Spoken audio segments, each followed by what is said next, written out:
Muy buenas tardes, mi nombre es Liz Naidú Villanueva Patiño, soy la jefe institucional de egresados de la Universidad Simón Bolívar. Es un gusto encontrarme con ustedes porque muchos de ustedes también son egresados y estamos hoy compartiendo con nuestro egresado, el doctor Kevin Sarmiento Dovalle, quien nos va a hablar de la historia clínica y el consentimiento informado. Nos va a hablar también acerca de esos instrumentos jurídicos de derechos y obligaciones. Recuerden que para facilitar este webinar, ustedes deben tener apagados sus videos y sus micrófonos. Por favor, en la medida en que él va desarrollando la charla, necesito que vayan colocando todas las inquietudes, las dudas en el chat, de tal manera que al terminar los conceptos principales, entonces él podrá dar respuesta a todas estas inquietudes. Los dejo entonces con el doctor Kevin Sarmiento, quien es un abogado con 6 años de experiencia en el área de responsabilidad y seguros. Es el líder de asuntos jurídicos de Sarmiento Mejía Ospino Group.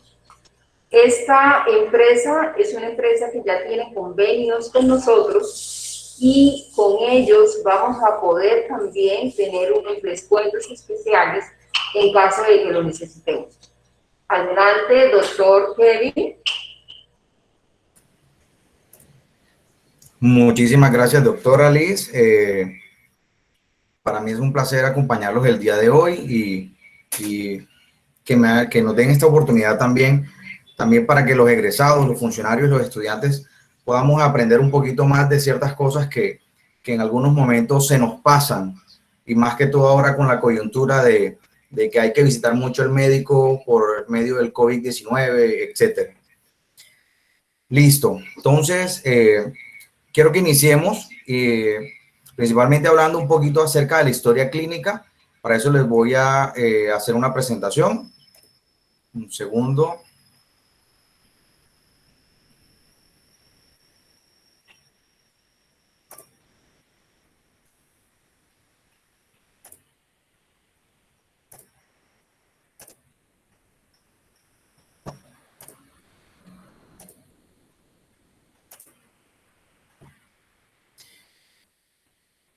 Por favor, me avisan si ya se puede ver la pantalla. Ya la estamos viendo. Sí, señor. Perfecto, muchísimas gracias. Listo, entonces vamos a comenzar un poco con esto.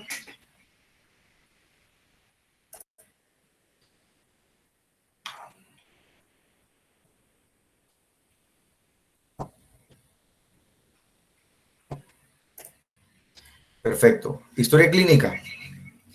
¿Qué es la historia clínica?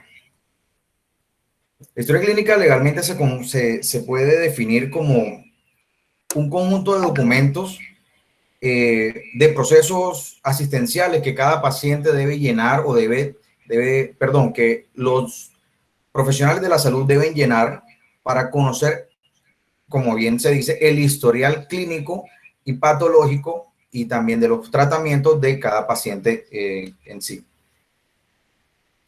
El esquema del día de hoy va a ser de esta manera. Vamos a hablar un poco sobre la historia clínica, luego un poco del consentimiento informado y vamos a dejar un espacio para unas preguntas frecuentes que ya tenemos, pero también vamos a dar el espacio para las preguntas que ustedes tengan y podamos solucionarlas en ese lapso.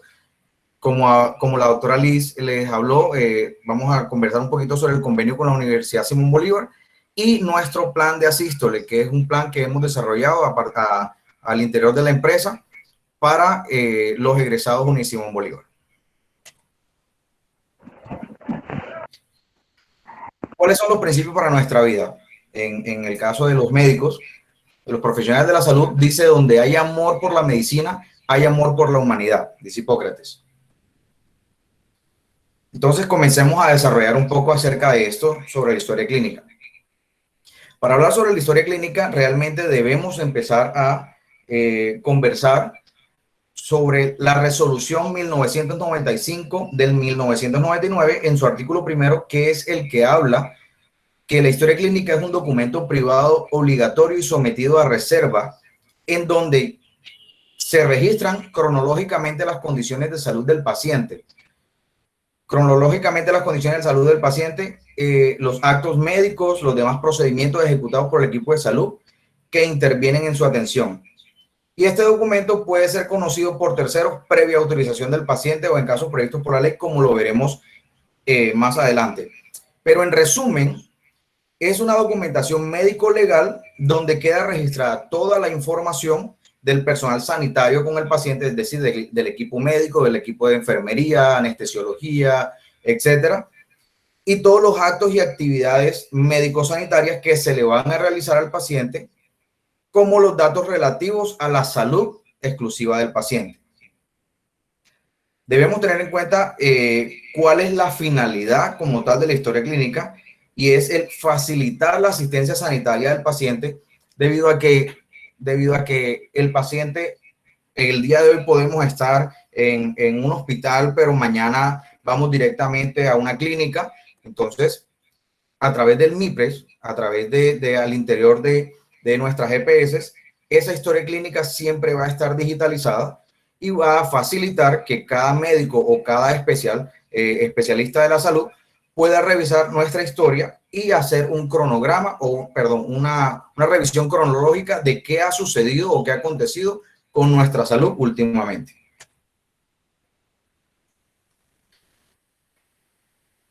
Dice que la finalidad sería recoger los datos que permitan el conocimiento veraz y actualizado sobre el estado de salud o enfermedad, servir como fuente de información para todos los profesionales que componen el equipo asistencial de un paciente. También puede servir para elaborar informes certificados como pruebas para jueces o tribunales. Hay que tener en cuenta que esto también puede servir para, en el caso de los procesos de responsabilidad médica, en los que tanto los médicos como los mismos pacientes tendrán que probar junto con la documentación que anexen. Y también tendrá unas aplicaciones de tipo científico. Estas aplicaciones de tipo científico versan más que todo para el estudio de casos raros, por así decirlo, o que no son comunes en la cultura por ejemplo, del país o en la cultura científica. Componentes principales de la historia clínica. En estos componentes tenemos, hay unos datos que son subjetivos, proporcionados por el paciente, otros datos que son obtenidos acerca de la exploración física, de las exploraciones complementarias que realiza el profesional de la salud. Un diagnóstico, debe estar el pronóstico y debe haber un tratamiento. Pero más allá de eso, tenemos que revisar cuáles son el contenido y las características que debe tener como tal la historia clínica. En ella vamos a encontrar, para los datos subjetivos, antes de eso, la identificación de las partes, la identificación del paciente, perdón, nombre y apellido del paciente. Creo que tengo una diapositiva, perfecto. Nombre y apellido del paciente, fecha de nacimiento, sexo, residencia habitual, aseguradora y tipo de vinculación. Estos son algunos de los datos de identificación del usuario o del paciente, pero pueden haber otros, como por ejemplo la procedencia del enfermo, el domicilio, el servicio de urgencias, de qué centro de salud fue trasladado, si fue un accidente, dónde ocurrió el accidente, todo para ver una identificación real del usuario. Luego vienen los registros específicos. En estos hablan sobre la autorización del ingreso, informe de urgencia, atención del paciente, unidad o servicio donde se encuentra el paciente como tal, antecedentes familiares y personales, evolución, órdenes médicas, una hoja de interconsulta y los informes complementarios. Anexos. Dependiendo del momento, dentro de los anexos pueden haber un sinnúmero de casos. Todo también va a depender del centro médico o centro sanitario que realice la atención, pero dentro de los cuales debe estar por lo menos el consentimiento informado. Si va a haber algún procedimiento como tal, entonces el informe de anestesia, debe haber el informe de quirófano, un informe de patología y un informe y evolución de cuidados de enfermería. debe haber un informe adicionalmente, que es la aplicación terapéutica de enfermería, y el informe clínico de alta en los casos en los que después de un procedimiento se le pueda dar de alta al paciente. Y también,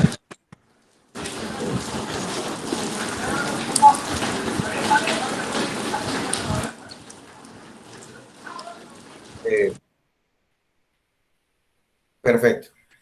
Continuamos.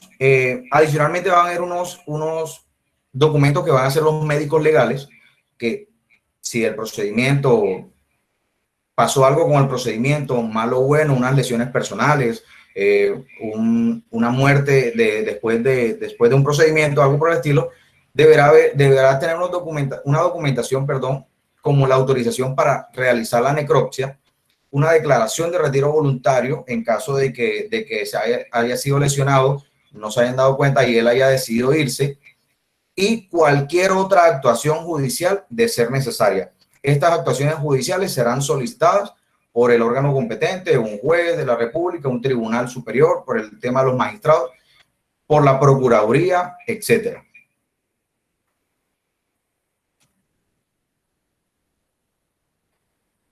Vamos a hablar un poco acerca de sobre quién recae la propiedad de la historia clínica. Sabemos que la historia clínica entonces es un documento que llena el equipo médico, pero recae sobre la información del paciente. Entonces, hay diferentes tipos de opiniones sobre a quién corresponde la propiedad de la historia clínica, pero entonces en principio hablaríamos que una parte de la propiedad la tiene el centro sanitario, debido a que en esta recae la conservación de toda documentación y es quien aporta los materiales como las carpetas, las hojas, los informes, los sobres, etcétera, para salvaguardar la historia clínica.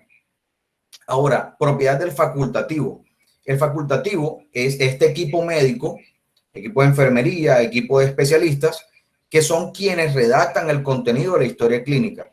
Por tanto, son los creadores intelectuales de la información que allí aparece. Y por último, tenemos que el usuario también tiene su propiedad debido a que en él se incluyen los datos que conciernen a la identidad, salud e intimidad del usuario como tal. En cualquier caso, lo más adecuado es decantarse por una opinión integradora. ¿Qué quiere decir esto?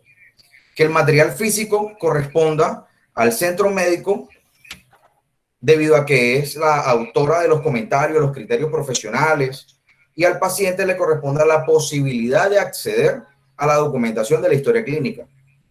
Esto es incluso que puede obtener copia de los datos que figuran en ella.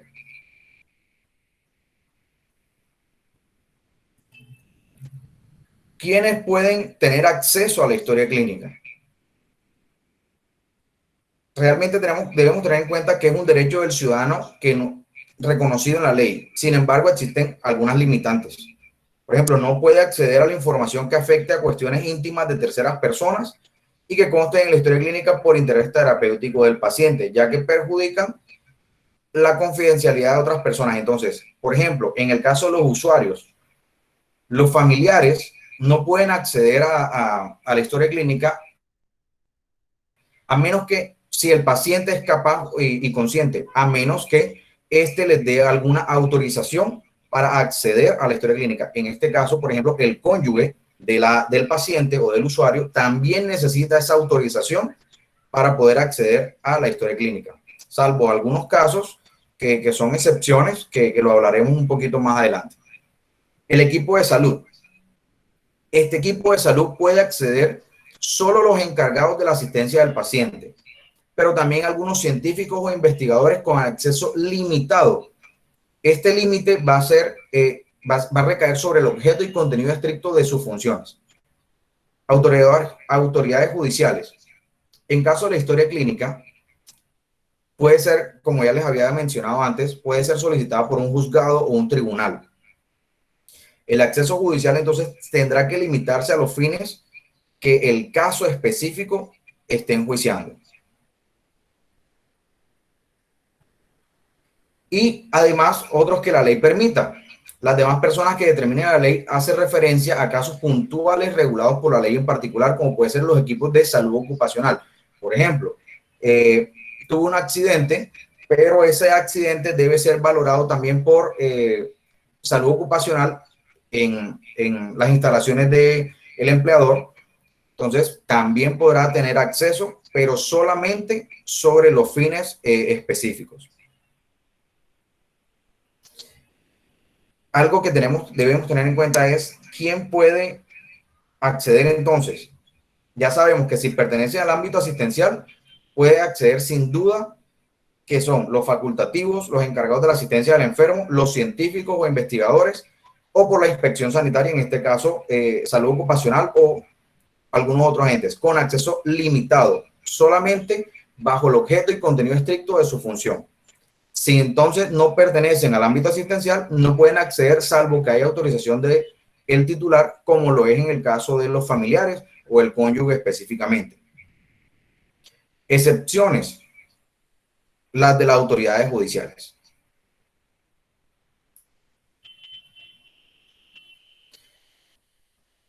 Entonces hablemos un poco sobre la conservación y custodia de la historia clínica. Para eso debemos tener en cuenta la resolución 1995 del 99, primero, que dice que la historia clínica debe conservarse por un periodo mínimo de 20 años contados a partir de la fecha de la última atención. Es decir que adicionalmente que va a recaer sobre el centro asistencial, que es quien salvaguardará nuestras historias clínicas. Pero para esto tiene dos tipos de archivos para realizar esta custodia. El primero entonces sería el archivo central, que es donde reposarán las historias clínicas de los usuarios que no volvieron a usar los servicios de salud transcurridos 5 años desde la última atención. Esos se van al archivo central y estarán allá por un mínimo de 20 años. Y otros que van al archivo histórico. ¿Cuáles son los archivos históricos? Son los que se transfieren las historias clínicas porque por su valor científico, histórico o cultural deben ser conservados permanentemente. Este es el caso entonces de esos casos excepcionales, esos casos raros, por así decirlo, que no se ven en el común denominador o no se ven en la cultura científica y se pasan para ser estudiados a lo largo del tiempo.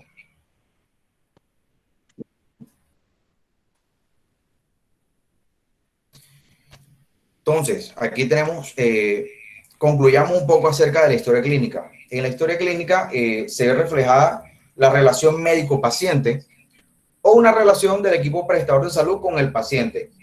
Esto va a incluir a la familia absolutamente. La historia clínica es obligatoria y debe ser tan exacta como sea posible y capaz de ser analizada por cualquiera del equipo médico y conservada y custodiada de manera segura, accesible y localizable rápidamente al momento de ser solicitadas. La historia clínica, entonces, es un documento con carácter ético y legal fundamental para el registro unificado de las actividades de salud realizadas que recaen sobre un paciente.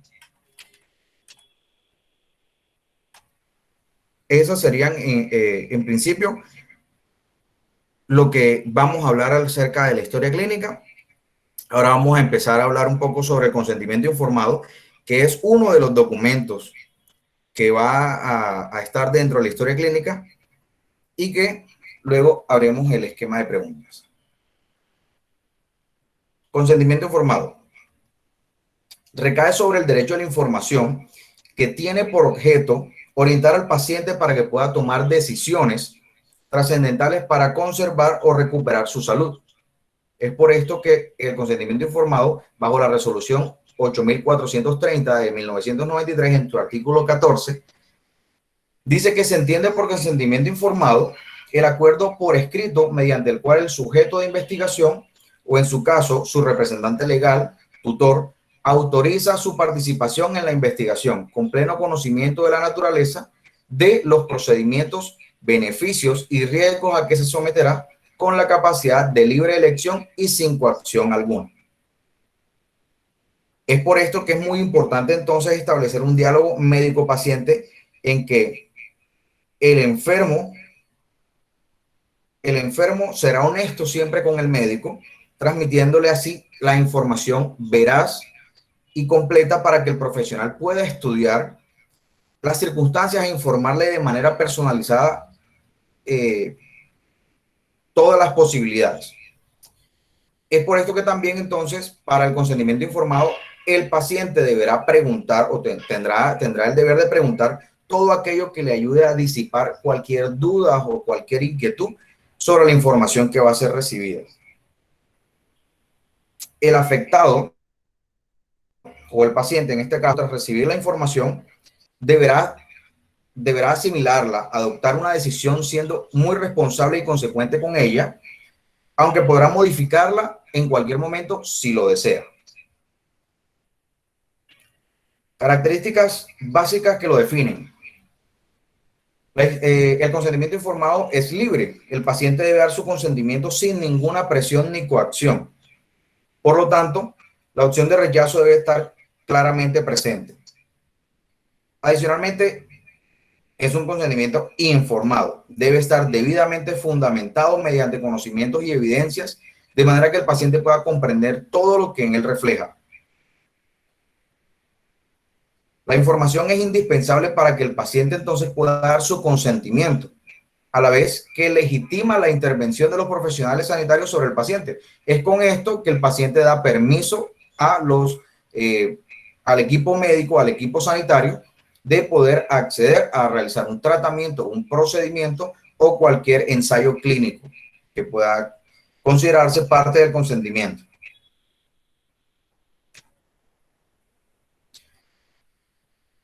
Debemos hablar entonces sobre el marco legal del consentimiento informado. Este se encuentra en la Ley 2381 de 1981.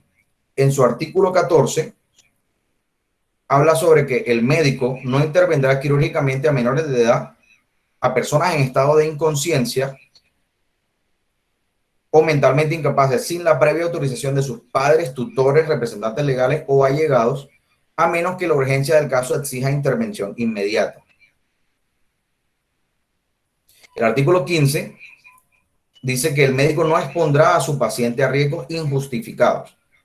Pedirá entonces su consentimiento para aplicar los tratamientos médicos y quirúrgicos que considere indispensables y que puedan afectarlo física o psíquicamente, salvo en los casos en que ello no fuera posible, y le explicará entonces al paciente, o tendrá la obligación de explicarle al paciente o a sus responsables las consecuencias a las consecuencias anticipadamente. Debe hacerlo antes de.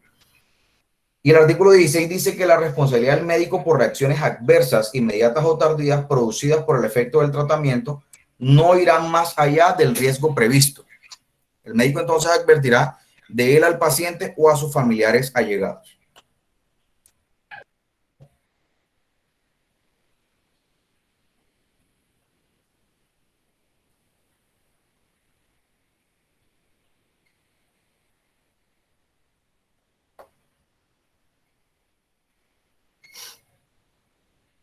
Bueno, por último, entonces estaría nuevamente la resolución 1995 del 99, que es la que contempla el periodo de tiempo por el que puede conservarse el consentimiento informado y para la cual se establecen las normas para el manejo de la historia clínica, que dice que según ellas la historia clínica debe conservarse por un periodo de 20 años.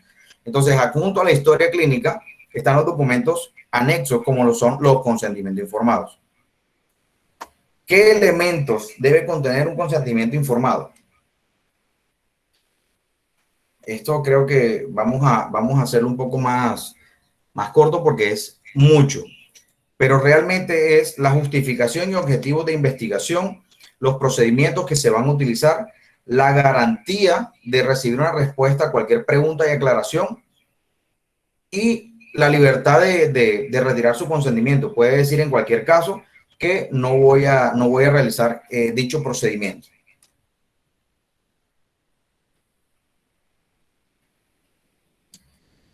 ¿Quién debe firmar un consentimiento informado? Seguimos con la resolución 8430 del 93. Por lo general, el consentimiento informado debe ser firmado por el paciente y por el profesional. O los profesionales de la salud, puede ser el equipo médico, que estén responsables de su cuidado. Existen entonces algunas excepciones, como las ya mencionadas para los menores de edad y casos urgentes, pero no son las únicas. La resolución 8430 del 93 recoge algunas. Por ejemplo, en investigaciones con un mínimo o nulo riesgo puede eximirse el uso del consentimiento informado. También, si existe alguna relación entre el profesional y el paciente, este deberá ser firmado por otro investigador diferente. Si se sospecha que la capacidad mental del paciente ha cambiado, el consentimiento entonces deberá ser avalado por un profesional, puede ser un neurólogo, un psiquiatra, un psicólogo, y por un observador independiente. Este para el caso de los incapaces mentalmente, que también pueden tener en su momento los tutores o los acompañantes, debido a que este no podrá firmar este consentimiento como tal.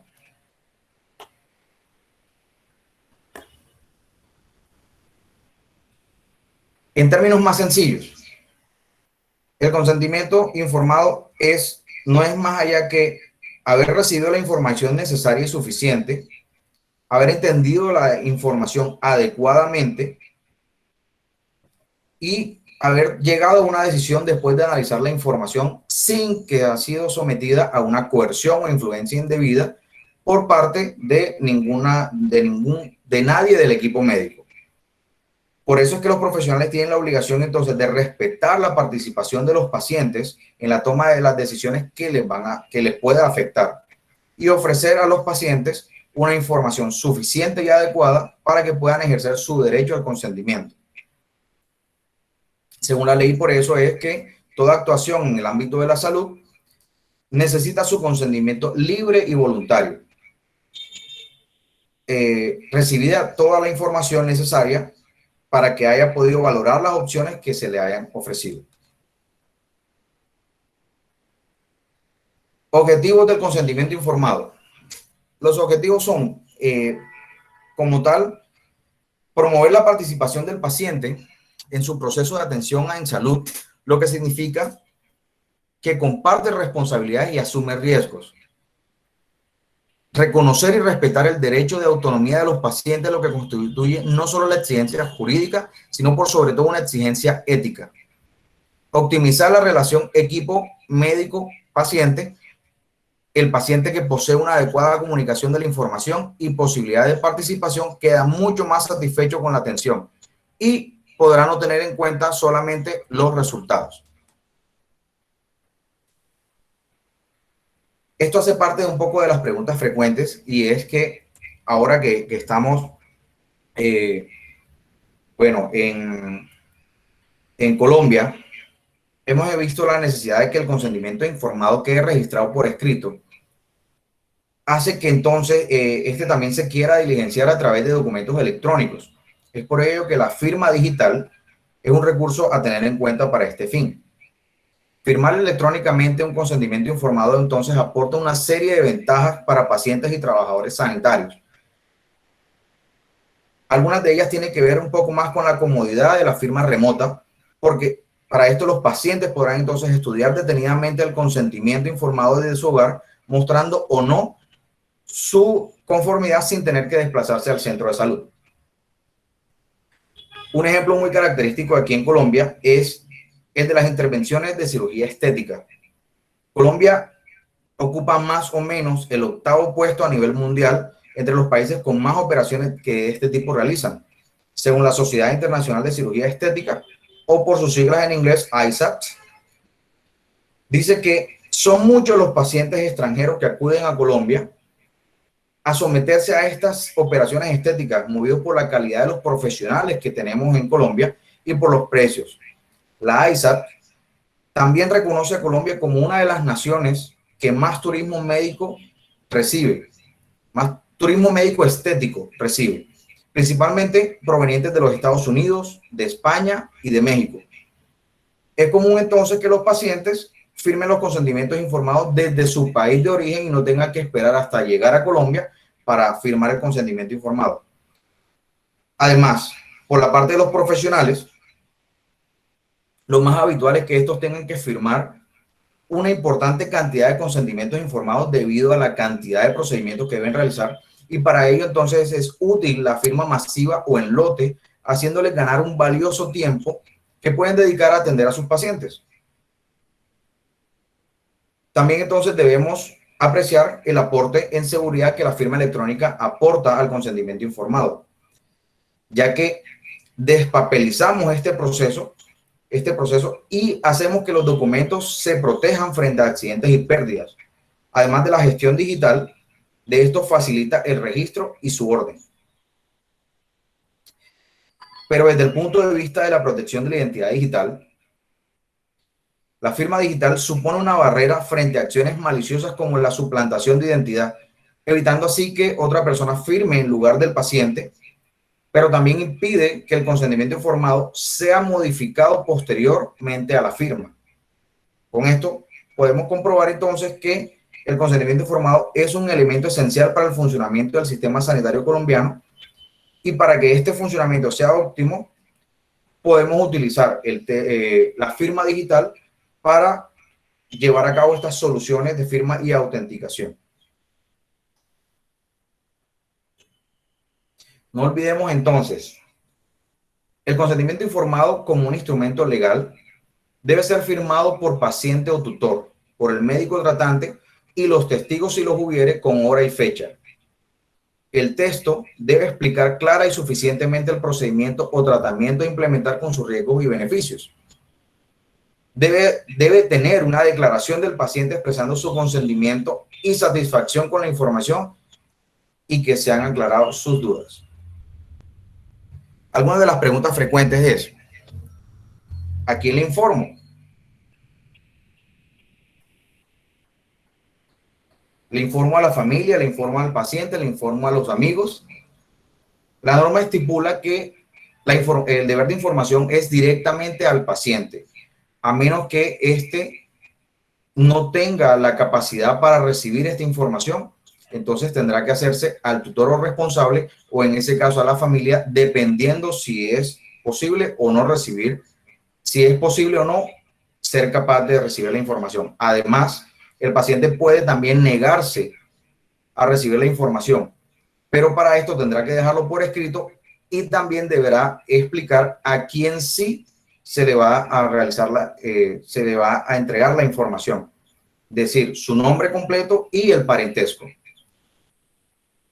¿Sobre quién recae el deber de informar? Sobre el equipo de salud, el médico, el equipo de enfermería. Realmente, en este caso, quien debe informar es el médico tratante. De ahí pare de contar. ¿Cuándo y dónde informar? ¿Cuándo y dónde informar? El deber de informar también debe hacerse en un tiempo prudencial. Podemos estar hablando de 24 horas antes de algún procedimiento y lejos de realizar el procedimiento inmediato, debido a que el paciente deberá tener todas las dudas e inquietudes resueltas antes de llegar al procedimiento o tratamiento en sí. Pero también debemos tener en cuenta que aunque el consentimiento informado excluye al profesional médico de responsabilidad por consecuencias previsibles, no lo redime por negligencia o imprudencia en sus obligaciones. Por esto entonces que debemos tener un buen aprendizaje y un buen mecanismo de realizar el consentimiento informado siempre a los pacientes, para evitar también que por negligencia o una imprudencia caigamos en estos casos junto a la ley. Listo. Comencemos entonces con las preguntas frecuentes. Si tienen algunas dudas e inquietudes, para que ampliemos un poco más la información.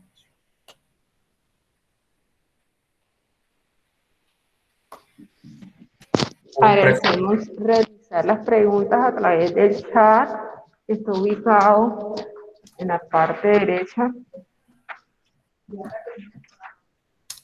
Claro que sí. Alzó la mano Caterine Molinares. Le damos la palabra a Caterine. Buenas tardes, ¿cómo están? Bueno, mi nombre ya, Caterina Molinares, yo soy médico, magíster en sistemas de gestión de la calidad de la universidad y me desempeño en una EPS.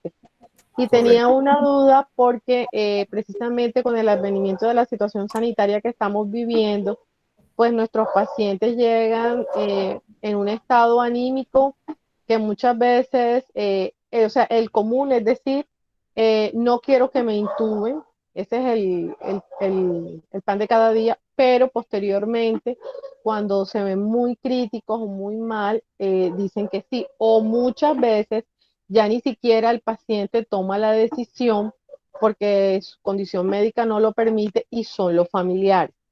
¿A qué me voy? Resulta que precisamente ahorita que usted hablaba, entonces tendríamos nosotros, y es mi pregunta, primero que pedirle solamente a esa persona que él indica que sea la que dé el consentimiento informado de la intubación orotraqueal o si el médico en un determinado momento, por las condiciones del paciente, decide intubarlo, muy a pesar de que él en un determinado momento dijo que no, estaría cometiendo, digamos, un delito, se podría acusar más adelante o demandar a la clínica, porque hace poco tuvimos una situación similar y eso fue prácticamente lo que nos dijeron. O sea, si el paciente dijo que no y ustedes lo intubaron, ustedes pueden ser demandados. Entonces quisiera, doctor, que me aclarara eso.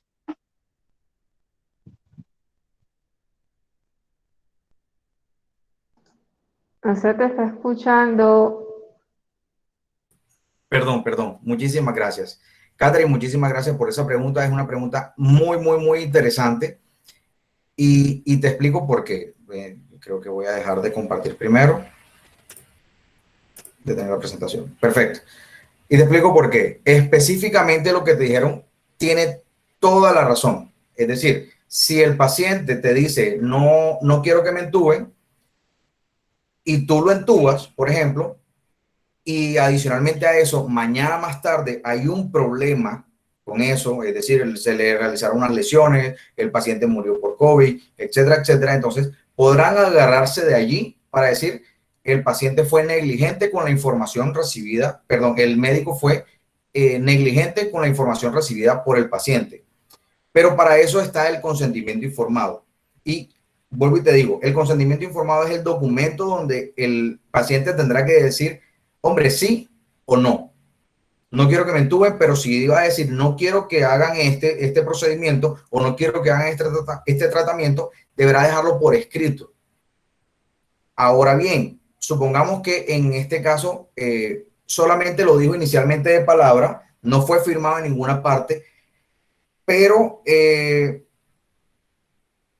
el paciente se puso, quedó en un estado de inconsciencia, quedó en un estado de shock y ustedes como médicos, pues lo primero que tenemos que hacer es salvar vidas. Entonces, en este caso sí podríamos hacerlo, lo que el paciente no dejó escrito, porque es que a pesar de todo debe ser escrito, debe quedar una constancia que el paciente haya dicho sí o no al tratamiento o no al procedimiento antes de poder ejercer cualquier acción. Por ejemplo, si el paciente dice no lo vamos a hacer, entonces no es que, bueno, ya me lo dijo a mí de palabra como médico tratante y me lavo las manos y listo. No, señor.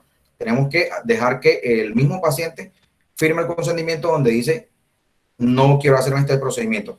Igual como cuando el paciente pide su retiro voluntario del centro sanitario, la salida voluntaria, el mismo procedimiento. La salida voluntaria es un documento muy pequeño donde indica que el paciente decidió directamente irse a pesar de que se le está realizando un tratamiento o a pesar de que se le está realizando una atención en el centro de salud.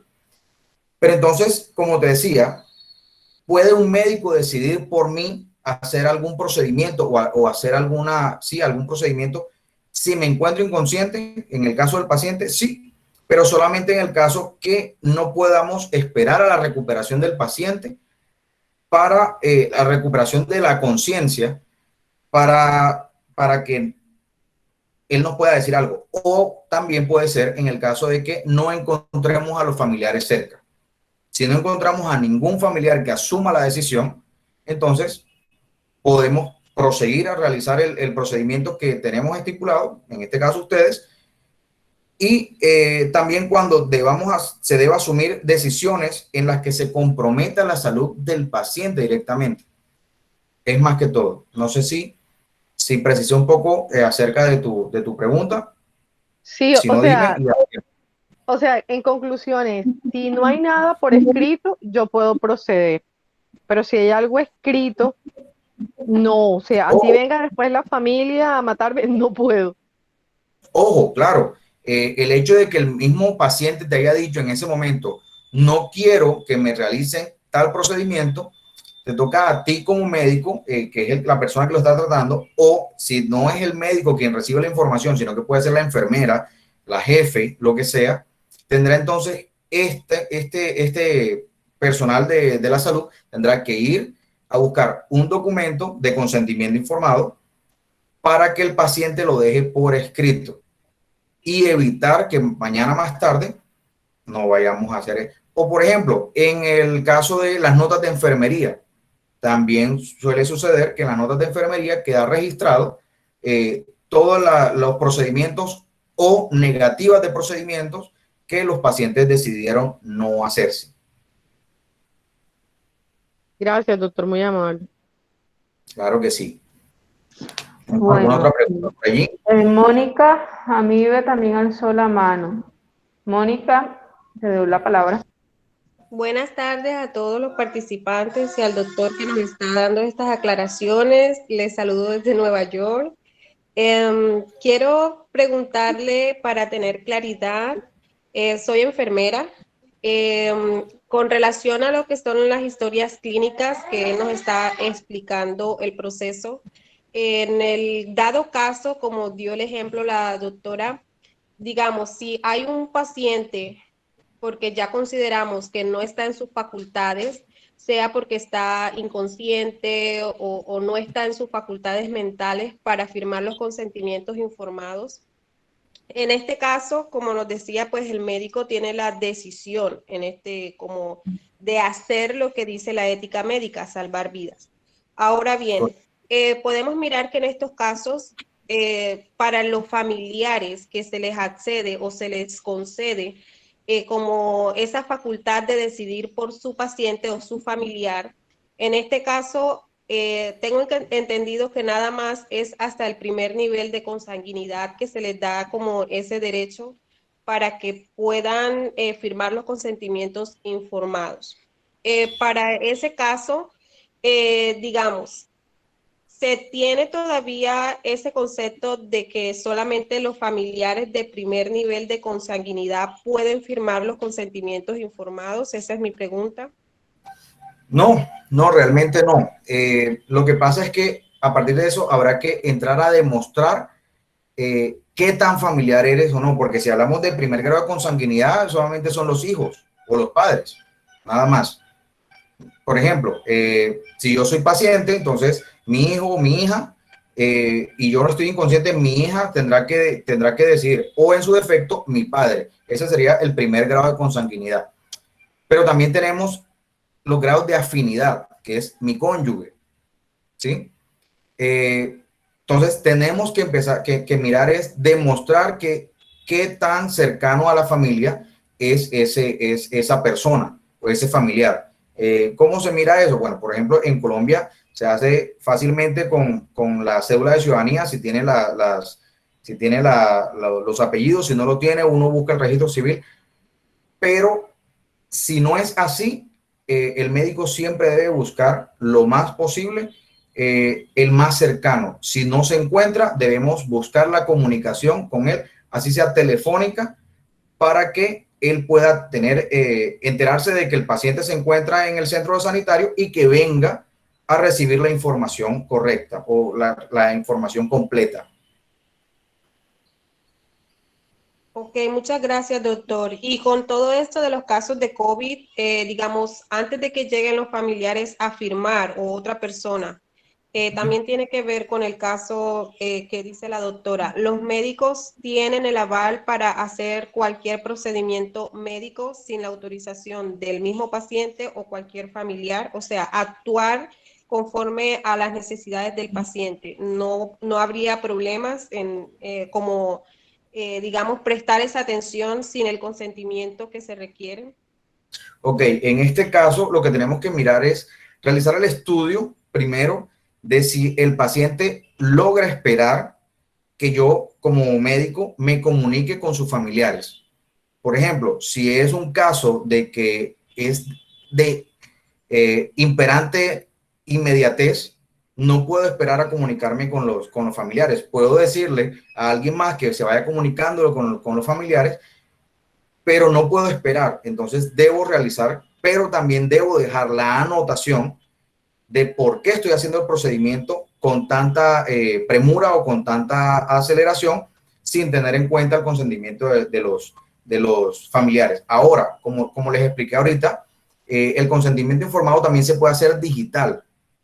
Es decir, que mientras tanto yo le puedo enviar un documento a los familiares vía WhatsApp, vía mail, vía cualquier vía electrónica por medios magnéticos en los que puedan empezar a informarse mientras reciben la información directamente del médico o del personal de salud.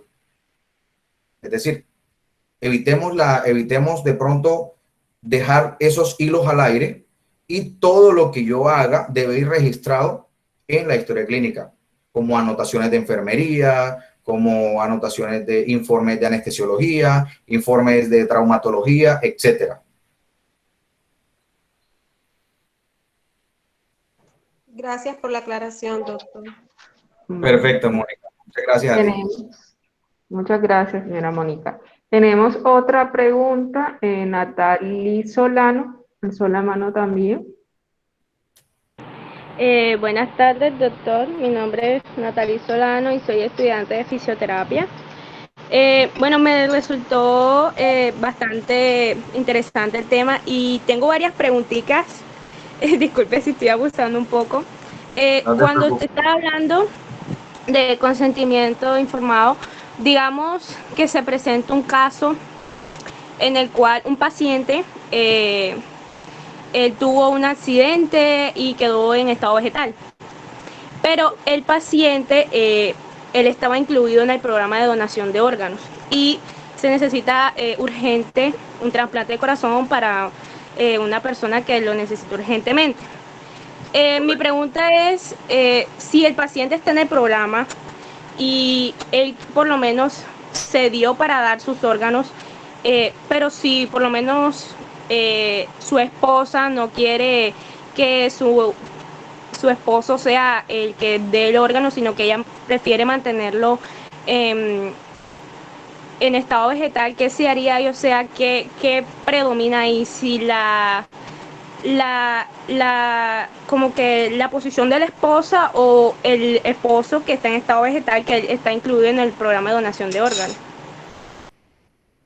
Perfecto, Natalie. Natalie, es una pregunta supremamente interesante y que genera demasiadas controversias. Te voy a decir mi punto de vista y dentro de la parte legal, el punto de vista que nosotros tenemos en cuenta, realmente es que muy a pesar que yo lo dejé por escrito en su momento, el encontrarse en estado vegetal, para muchos es que ya falleció y para otros no ha fallecido. Entonces, por ende, a pesar de que como no ha fallecido, entonces no puedo tampoco quitarle la condición de decirle esta persona puede volver a la vida, puede despertar mañana, puede, etcétera.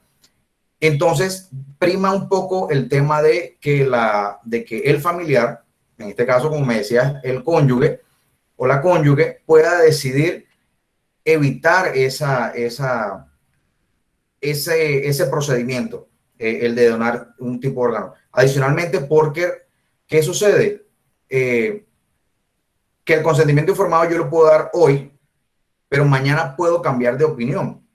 Entonces resulta que, supongamos que el donador de órganos dijo, yo quiero donar mis órganos cuando fallezca, o antes de fallecer, como sea, pero lo dijo por allá en el 2015. El día de hoy estamos en el 2021, pero fue el año 2020 donde tuvo el accidente, pero ya esa persona había cambiado su concepción y había dicho, ya yo no quiero donar órganos, pero no lo había registrado. Entonces, por eso prima en este caso el tema de que el familiar no deje que lo desconecten y por ende que no done el órgano, lo que se necesite en ese momento.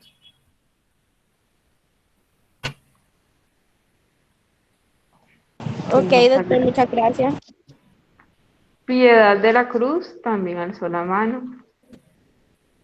Sí, gracias. Soy enfermera. Mi pregunta es parecida a la que allí escribe Tatiana y es el tema de los menores de edad que requieren transfusión, pero los papás son testigos de Jehová. ¿Cuál es la norma que ampara al personal que atiende la emergencia? Bueno, es una pregunta bastante difícil, porque como tú lo muestras, creo que acabo de ver el chat como tal, específicamente la ley 1805 del 2016, en su artículo 3º habla más o menos de que se presume que una persona es donante durante su vida y ha tenido a ejercer el derecho que tiene de oponerse a que su cuerpo se extraigan órganos o tejidos o componentes anatómicos hasta transfusiones de sangre, ¿verdad? Cuando, bueno, no tengo exactamente la normatividad en estos momentos en la cabeza, pero la cotidianidad habla sobre que como es menor de edad la paciente, en este caso, quienes tienen la potestad para firmar o no el consentimiento informado o negarse a un procedimiento o un tratamiento son los tutores legales o representantes legales, en este caso son los padres. En este caso, como testigos de Jehová, decidieron evitar la transfusión, evitar cualquier tema. Entonces, son estos los que deciden. Al médico lo único que le resulta es decir, ok, listo, no puedo hacer más nada. A menos que suceda lo que hablamos anteriormente. No he podido contactar a los familiares, a ningún clase de familiar. Yo no sé que son testigos de Jehová. Eso es antes de saber esto. Y el paciente necesita una transfusión de sangre inmediata. Entonces, yo la realizo, pero dejo la anotación de que no pude contactarme con ninguno de sus familiares y con ninguna persona, sus familiares o tutor legal. Normalmente para el caso de los niños, lo primero que se hace es contactar a la personería para que el personero se haga parte y pueda, porque el personero debe velar por los procedimientos que se le hacen a los menores. Recordemos que los menores priman siempre dentro de nuestra Constitución. Muchas gracias, doctor. Bueno, creo que con esa respuesta respondió también a la pregunta que hizo Tatiana Quiseno. Y Elkin Díaz nos pregunta, esto que usted dice, doctor, es aceptar la voluntad de sus familiares consanguíneos, pero deben manifestarlo al cuerpo médico y demás personal sanitario. Correcto. Elkin lo que está respondiendo es así, correctamente. Debemos, entonces el médico tendrá que aceptar la voluntad de los familiares, pero como siempre lo he mencionado, todo debe quedar registrado. A pesar de que yo como médico, no soy médico, pero yo como médico diga, efectivamente lo que usted dice tiene razón, ustedes no quieren hacer la transfusión, entonces debemos dejarlo consignado en las anotaciones de la historia clínica para eximir de responsabilidad inmediatamente al cuerpo médico que esté llevando este procedimiento, que esté atendiendo a este paciente. Si no es así, quedamos en el aire siempre.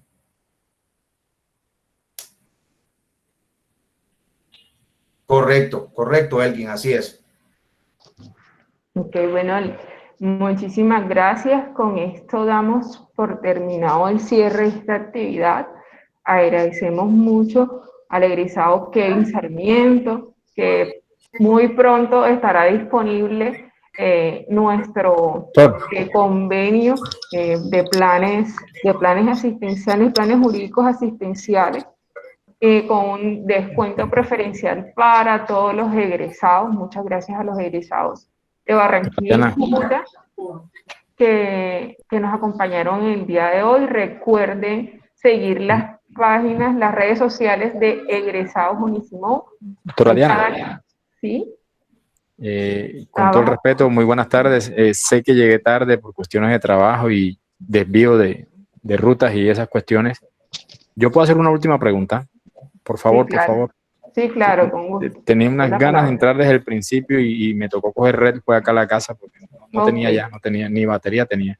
Bueno, doctor, usted disculpe, muy buenas tardes. Elkin Díaz, abogado especialista en Derecho Laboral. Doctor, una cuestión con respecto al régimen especial en materia de medicina laboral. Correcto. Cuando hay eliminación de esas historias clínicas, tengo entendido que es a partir de cierto tiempo, que ya se pueden, por ejemplo, mandar a archivo o aparte del archivo ya eliminar las historias clínicas físicas o desaparecerlas, no sé, del sistema.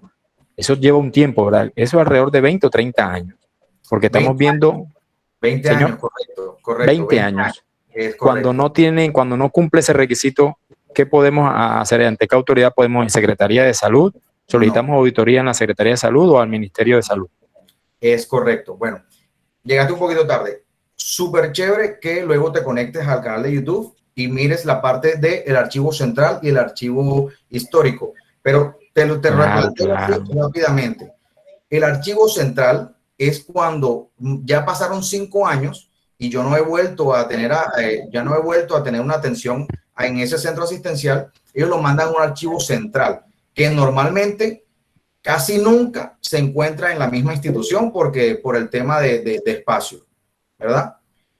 Y el archivo histórico es cuando ya estamos hablando de casos excepcionales, casos raros que deben ser estudiados permanentemente. Eso sí se queda en un archivo histórico y en estos momentos lo que están haciendo las entidades están subiendo a la plataforma para que todo quede registrado y yo no tenga necesidad de buscarlo, tener que ir a buscarlo físicamente, sino que lo pueda descargar. Ahora bien, el espacio de tiempo es de mínimo 20 años para yo guardar esos archivos, esa historia clínica.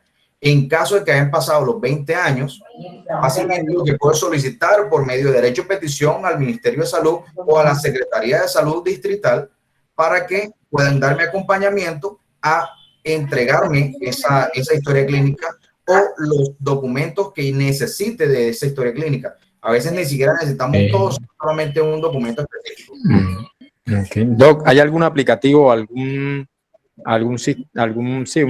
aplicativo para hacer auditorías a esas historias clínicas en línea? O sea, en sistema, ¿sí lo hay? ¿Sí existe? Sí, claro, en estos momentos hay muchos. Es más, muchas firmas de Legal Tech están estandarizando el tema de hacerle estas auditorías. En estos momentos no recuerdo el nombre, pero hay una plataforma que está ya con el Ministerio de Salud que creo que están empezando a digitalizarlo absolutamente todo por el tema de que es mucho más fácil contratar espacios en la nube que mantener esos archivos físicos debido a que pueden quemarse, se pueden llenar de ratas, de moho, etcétera. Y obviamente para que tengan una buena trazabilidad, debe tener un sistema de auditoría y esta auditoría va a ser realizada a partir del Ministerio de Salud, pero también tendrán cabida las secretarías de salud distritales y las personerías en el efecto de que así lo requieras. Ok, Doc, para complementar eso que usted me ha dicho, yo quiero saber algo. Por ejemplo, es que estamos viendo, ¿no? Eso se está viendo una mala praxis que está sucediendo tanto en la ciudad de Barranquilla como en Colombia. Se ve que hay modificaciones a los pacientes en la historia clínica. ¿Cómo así? Hombre, hay pacientes que le colocan, por ejemplo, no asistió a la cita médica, no asistió entre otras, a trabajo social cuando se trata de pacientes de psiquiatría, no asistió a psicología, pero es modificaciones que le hacen sin avisarle al paciente. Como igual desaparecen de pronto hojas, en este caso, pues hojas en el sistema.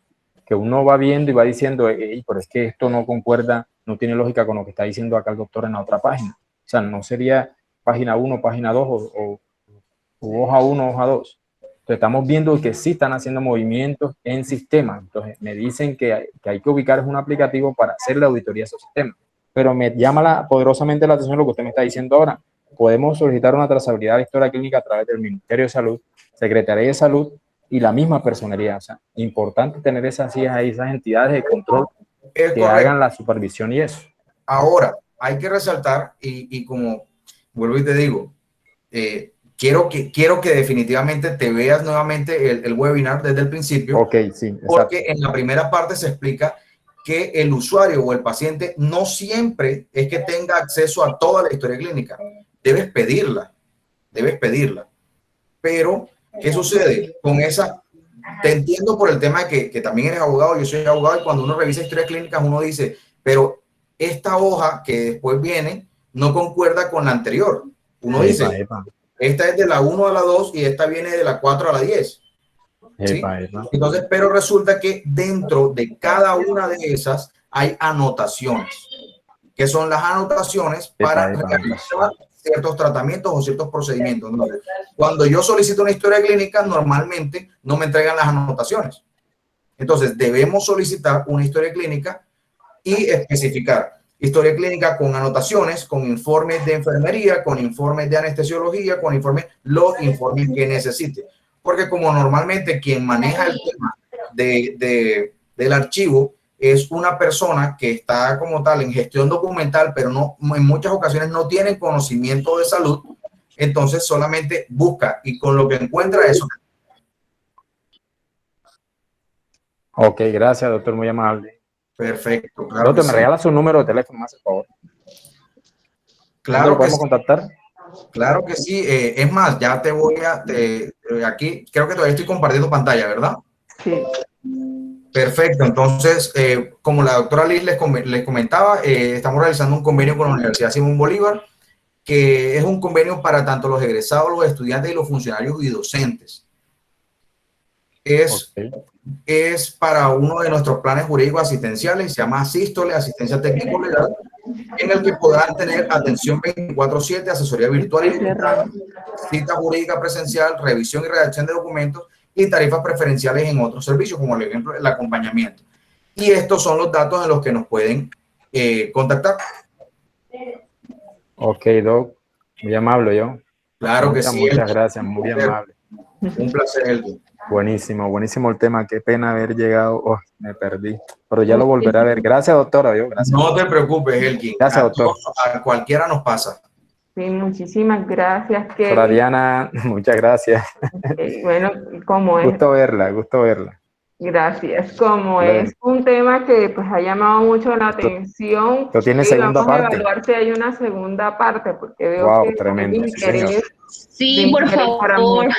Por favor. Y de hecho se inscribieron muchos, pero de pronto no tuvieron inconvenientes para ingresar de pronto por la lluvia y eso. Entonces, una vez más, muchísimas gracias. ¿Vas a decir algo, Kevin, para cerrar? Sí, no, agradecerle a todos. De pronto a veces el tiempo es muy corto porque el tema es bastante extenso. Lo que quise hacer solamente es llevarles como un pequeño abrebocas y nos vemos en una próxima oportunidad y claro que sí, un gusto conocerlos a todos.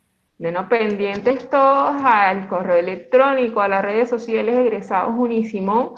Kevin maneja también sus redes sociales, que es Smart Group. Confírmame, Kevin, para que también lo sigan.